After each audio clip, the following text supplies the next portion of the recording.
If you're into sailboats and you're into history and you like the idea of a cheap as a used pickup truck sailboat that can go out in the ocean, then you're going to love Cape Dory.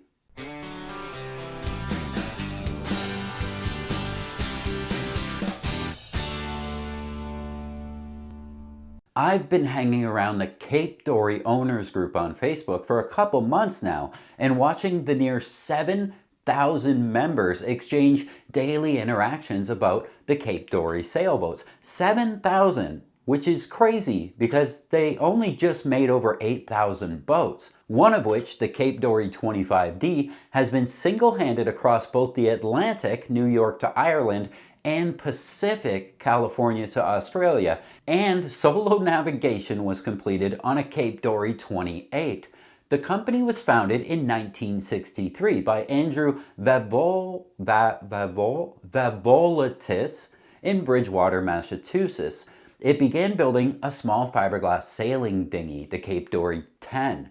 To set the scene a little, it's the early 60s. Most sailboats out on the water are made of wood, but a select few, like Everett Pearson, have started to experiment with mass production fiberglass. Along comes Cape Dory with the 10, a small fiberglass dinghy with solid teak, bronze hardware, and a Gunter rig. They fitted an adjustable centerboard and stuck the mast way up at the front of the boat. I found some chatter about the 10 on a wooden boat forum. Terrific dinghies, but they were made as rowboat hulls first and then had the mast plopped into the bow. So these nice narrow hulls haven't the bearings to sail well downwind. With the boom well out and not that much buoyancy in the bow, they tend to gripe, losing rudder control, broaching, or jibing. People say that they tumble, and no doubt it feels like that when one takes a knockdown on a downwind run. The mast is so far forward it exerts a lot of heeling leverage.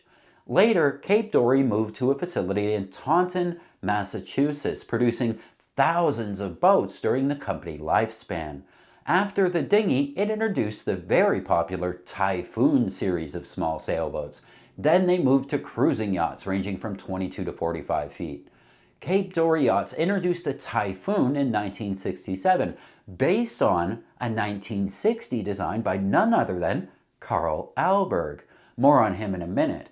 The Typhoon became the cornerstone of the company's line of conservative, sensible cruising sailboats and remained in production until 1985.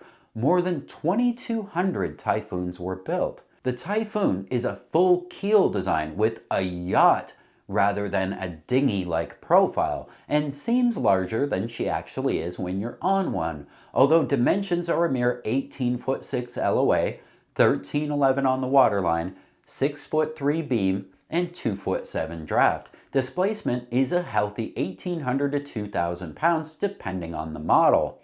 All Typhoons are solidly constructed of fiberglass cloth and polyester resin. There's balsa wood core used in some of the deck areas and the cabin top to stiffen the laminate without adding very much weight. There's a teak tow rail at the deck edge fastened with stainless steel sheet metal screws and teak coaming around the cockpit. The use of teak is just enough to set off the shear and result in a conservative yachty kind of appearance. Now, Carl Alberg designed many of the company's models, favoring simple lines, narrow beams, and often utilizing a full keel for superior handling in heavier winds and seas. Together, they gave these boats the classic Cape Dory look. Alberg utilized the aforementioned full keel with attached rudder for a sleek and sturdy shape. A quick history on Alberg himself, as if you don't already know, we love Carl Alberg around here.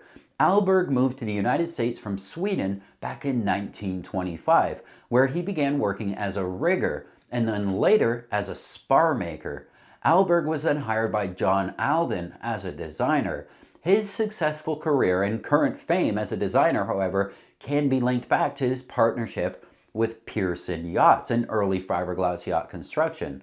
Their first collaboration was the Pearson Triton, a 28-foot fiberglass yacht which today is still frequently seen sailing oceans around the world.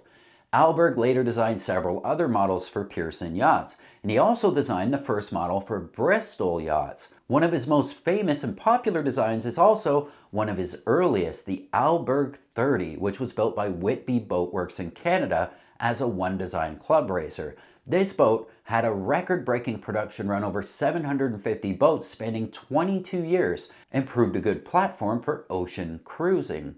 The Alberg 30 has long been my personal favorite sailboat ever made. I've sailed on a lot of 30s and had the privilege of touring a lot of completely remodeled 30s and resurrected 30s, and they're just beautiful boats, and every time I get on one, they always feel special. Alberg came to help Cape Dory in the early days and ended up staying long enough to design 10 different boats for them.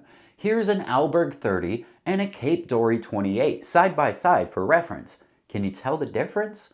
The most famous of all the Cape Dories is probably the 25. The design was built in East Taunton, Massachusetts. A total of 845 of these boats were built between 1973 and 1982, obviously now out of production. The Cape Dory 25 is a development of the Allied Boat Company's Greenwich 24, using the same hull but a new deck and coach roof. Allied sold the molds to Cape Dory back in 1972. Cape Dory increased the freeboard to improve the below-deck headroom and also added 7 inches to both the length overall and the waterline length too.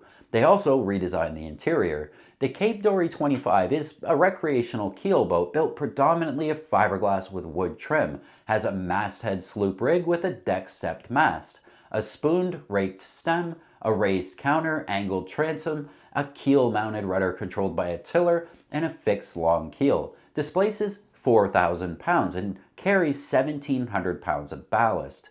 The boat has a draft of 3 feet with the standard keel.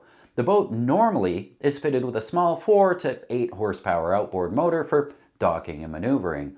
A Blue Water Boats review noted, the Cape Dory 25 was Cape Dory's first foray into fully fledged cruisers.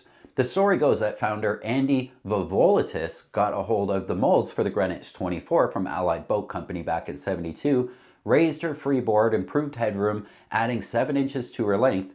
Other alterations included a fully enclosed head, a hanging locker, and an enlarged galley. She's a sloop-rigged full keeler with a narrow, low freeboard hull that invites a wet ride sometimes. The design is quite dated, but traditionalists will love the classic lines and underwater profile, and of course, the true Cape Dory tradition, the construction is bulletproof.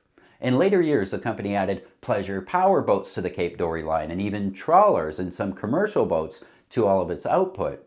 A division was Intrepid Yachts, which built the Intrepid 28 starting back in '79, among other designs. When Cape Dory folded in 1992, it sold a number of those designs to New York's Newport Shipyard, which ceased operation in 1996. The hull molds and designs for several of the models were then acquired by Robin Hood Marine, headed by Cape Dory founder Vavolotis. It makes them available today as semi-custom yachts. Now, as far as owning a Cape Dory today, as I said, the owners group is extremely active and very knowledgeable, and because these boats were so well made in the peak of fiberglass development, a lot of the hulls are still going strong and making ocean miles even today. And they're cheap. You'll have to worry about all the old boat stuff like water intrusion into the glasswork or the deck, rigging replacement, engine replacement, the lot. But solid boats for good prices. Here's a 25 for $5 grand. Here's a mint, completely restored Typhoon for $16. Here's one of their powerboats and one of their trawlers and a 25D. These boats are everywhere and still sailed strong in a lot of clubs on the East Coast. If you want more on Cape Dory, we also just published an article on the Practical Sailor site about the Cape Dory 30. Definitely a good read. I'll leave a link in the description. If you like history, what sort of sailboat history would you like us to talk about here on Practical Sailor? Leave a comment. Also, give this video a thumbs up if you like older sailboats more than newer ones. I'll see you guys next time.